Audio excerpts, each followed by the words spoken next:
The largest Muslim country in the world isn't Saudi Arabia, and it's not Pakistan or Egypt either.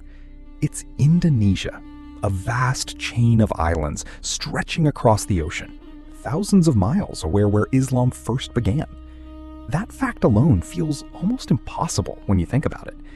Islam emerged in the deserts of Arabia in the 7th century, rooted in a completely different world of tribes, trade caravans, and early empires.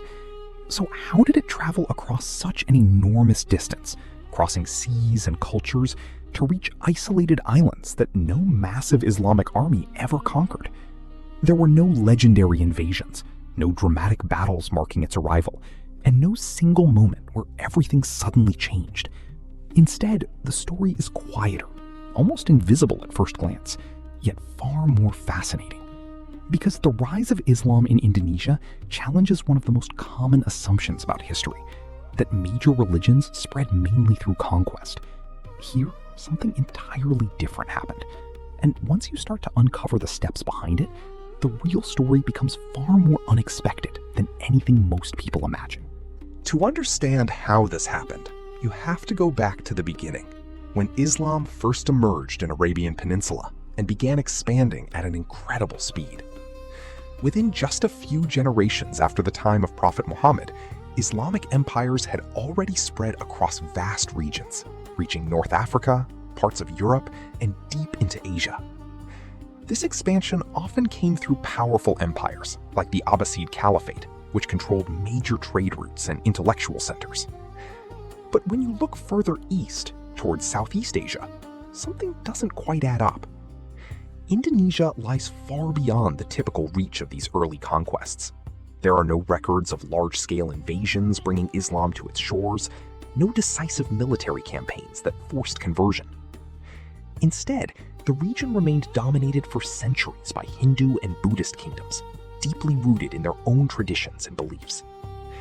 This creates a mystery that historians have tried to understand for generations. If armies didn't bring Islam there, and if no empire claimed it through force, then how did it arrive? And more importantly, how did it grow strong enough to become the dominant religion in such a distant and culturally different place? The answer begins not with soldiers, but with merchants. Men who traveled thousands of miles across dangerous seas in search of wealth. Long before Islam even existed, trade routes connected the Middle East, India, and Southeast Asia, with Indonesia sitting right at the center of it all. Its islands were rich in spices, rare goods that were more valuable than gold in many parts of the world. Arab and Indian traders regularly sailed to these ports, and after converting to Islam, they didn't just carry goods, they carried their beliefs with them. Unlike armies, these traders didn't impose anything by force. Instead, they built relationships, formed partnerships, and lived among local communities. Over time, their presence became familiar, even respected. People saw how they lived, how they conducted business, and how their faith shaped their daily lives. Islam wasn't introduced as a command, but as something observed and gradually understood. It spread quietly through conversations, trust, and shared experiences. This slow and steady process made it easier for local populations to That turning point came when Islam reached the people who held the most power, the local rulers and elites. In many parts of Indonesia, kings and sultans controlled not just politics, but also the beliefs of their people. When these leaders began converting to Islam, everything changed, almost overnight. Their decisions carried enormous weight, and their common people followed without question. But these conversions didn't happen randomly. Muslim traders, some of them extremely wealthy, formed close connections with ruling families. In some cases, they even married into royal bloodlines, creating strong alliances that went beyond politics. Islam became more than just a religion. It became a gateway to power, trade advantages, and international connections with other Muslim regions. For rulers, adopting Islam wasn't just a spiritual choice, it was also a strategic one. And once a ruler converted, it created a ripple effect across their entire kingdom. Entire populations began identifying as Muslim, not through force, but through influence and loyalty. What started as a quiet presence in coastal towns suddenly began spreading inland, growing faster than ever before. And as more rulers followed this path, the balance of power in the region began to shift dramatically. As Islam gained influence, one of the most powerful forces in the region began to collapse: the Majapahit Empire. This empire had dominated much of Southeast Asia for centuries, representing the height of Hindu-Buddhist civilization in the region. But by the 15th century, it was weakening, facing internal and external pressures.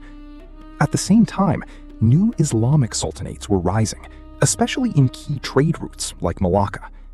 These Muslim-controlled states didn't just gain religious influence, they took control of routes that had once belonged to older empires. Trade shifted, power shifted, and with it, influence over entire populations. Islam was no longer just a growing belief, it became tied to economic success and political strength. As the Majapahit Empire faded, Islamic kingdoms filled the vacuum, expanding their reach across islands and coastlines. This wasn't a sudden, but a gradual takeover, driven by changing alliances and opportunities. And by the time the dust settled, the region looked completely different from what it had been just a century earlier. But one of the most important reasons Islam spread so successfully in Indonesia wasn't power or trade, it was flexibility. Missionaries, especially those influenced by Sufi traditions, approached the region in a very different way. Instead of trying to erase local cultures, they adapted to them. They allowed existing customs, traditions, and even certain spiritual practices to continue, blending them with Islamic beliefs. This made the transition feel natural rather than forced. For people who had followed Hinduism, Buddhism, or older animist traditions for generations, this approach made Islam easier to accept. It didn't feel like a complete rejection of their identity, but rather an evolution of it. Mosques were built with architectural styles that reflected local designs, and religious practices sometimes incorporated familiar cultural elements. This blending created a unique form of Islam in Indonesia, one that was deeply connected to its local roots. And because it didn't demand a complete cultural overhaul, it spread more smoothly than it might have otherwise. But even this wasn't the full story, because another unexpected force was also shaping the spread of Islam in ways few people realize. That force came from an unlikely place: China. During the 15th century, powerful maritime expeditions led by Zheng He sailed across the Indian Ocean, reaching Southeast Asia and beyond. These voyages weren't just about exploration, they were about establishing influence and diplomatic ties. What makes this even more interesting is that Zheng He himself was Muslim, and many members of his fleet shared the same faith. As they visited ports across Indonesia, they helped establish Muslim communities, particularly along the northern coast of Java. These weren't small, temporary settlements, they became lasting centers of influence. Networks expanded, cultural exchanges deepened, and Islam gained even more visibility.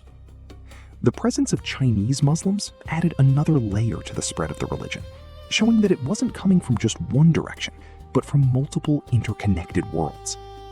This created a powerful crucible of influence that connected Indonesia to a much larger global system, reinforcing Islam's place in the region.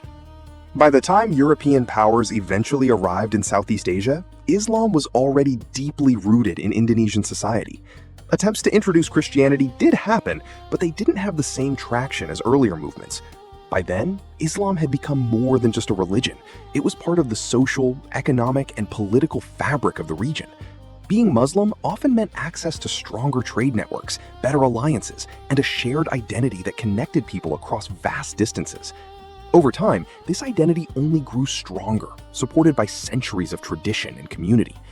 Today, Indonesia remains the country with the largest Muslim population in the world, a fact that still surprises many people, who associate Islam primarily with the Middle East. But its story reveals something deeper about how influence works in history. Not everything is shaped by war or conquest.